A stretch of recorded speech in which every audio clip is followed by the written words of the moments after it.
Being intimidated by difficult customers, ignoring their behavior, or tiptoeing around the situation is not healthy or productive. And in most cases, it doesn't even lead to customer satisfaction. In this segment, you will get 6 field-tested strategies for assertively responding to anger. Strategies that have been proven highly effective for getting irate customers to back down. First up, apologize. An apology makes the angry customer feel heard and understood. It diffuses anger and it allows you to begin to reestablish trust. Not only that, but pilot studies have found that the mere act of apologizing has reduced lawsuits, settlement, and defense costs. You need to apologize to customers regardless of fault. Certainly, the apology needs to be carefully worded. Here's an example of a sincere yet careful apology. Please accept my sincere and unreserved apology for any inconvenience this may have caused you. My second tip? Kill them softly with diplomacy. This simple phrase has never failed me. Clearly, we've upset you, and I want you to know that getting to the bottom of this is just as important to me as it is to you. When you say this, anger begins to dissipate. You've addressed the anger directly and non-defensively, and you haven't been pulled into the drama of the attack. And here's a fun tip. Go into computer mode. To use computer mode, you take on the formalities of a computer. You speak generally, without emotion, and you don't take the bait your angry or difficult customer is throwing you. Your words, tone, and attitude are completely impersonal and neutral. Think of the automated response system you speak to when you call your wireless phone company or bank.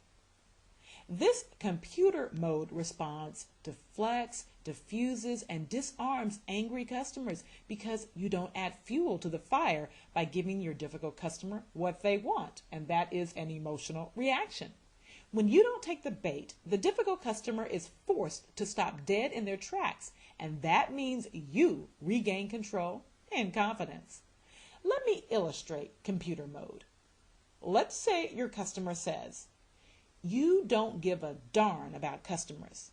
Once you get a customer locked into a contract, the service aspect is over. While it may be tempting to fuel the fire with an equally hostile response, such as, "What's your problem?" Don't take the bait. If you do take the bait, the situation will only escalate and nothing productive or positive will result. A computer mode response might look like one of these statements. People get irritated when they don't immediately get the help they need. It's very annoying to experience a delay in service response. Nothing is more distressing than feeling like you're being passed around when all you want is help. And then you stop, like a locked up computer. No matter how uncomfortable the verbal abuse is or how ridiculous it becomes, continue to respond without emotion. This tactic works because it is neutral, it doesn't take the bait, and because it is unexpected. The difficult customer wants to throw you off, make you lose control, and then get you to respond emotionally. When you fail to do each of these things, you actually regain control. Go into computer mode the next time you're faced with verbal abuse from an irate or unreasonable customer. And I promise you, you'll quickly regain control and you'll have fun with the process. All right, next up, give this question a shot. Have I done something personally to upset you? I'd like to be a part of the solution. Of course, you know you haven't done anything to upset the customer. You ask this question to force the angry customer to think about his behavior.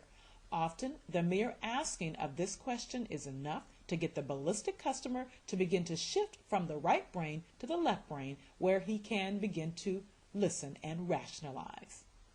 Next up, show empathy. Empathy can be a powerful tool used to disarm an angry customer and show that you genuinely care about the inconvenience the customer has experienced. Expressing empathy is also good for you, as it helps you truly begin to see the problem from the customer's perspective. And this perspective will help keep you from losing your cool when your customer gets hot. By letting customers know that you understand why they are upset, you build a bridge of rapport between you and them. Here are some phrases that express empathy. That must have been very frustrating for you. I realize the wait you encountered was an inconvenience. If I were in your shoes, I'm sure I'd feel just as you do. It must have been very frustrating for you to have waited 5 days for your order, and for that, I am sorry. And finally, here's a tip that works like magic. Show appreciation for the difficult person's feedback. After your difficult customer has ranted and raved, you can regain control of the conversation by interjecting, not interrupting, but interjecting to thank them for taking the time to give you feedback. Here are a few phrases you might try. Thanks for taking the time to let us know how you feel. Thanks for being so honest. We appreciate customers who let us know when things aren't right. Thanks for caring so much. The reason this tip works so effectively is because the last thing your irate or unreasonable customer expects is for you to respond with kindness and gratitude. It's a shock factor, and many times you'll find that your customer is stunned silent. And this is exactly what you want. When the customer is stunned into silence, you get in the driver's seat and you steer the conversation in the direction you want it to go. The next time you find yourself the target of verbal abuse, deploy these field-tested techniques and you will create calm, maintain control, and I promise you, you'll be far more effective.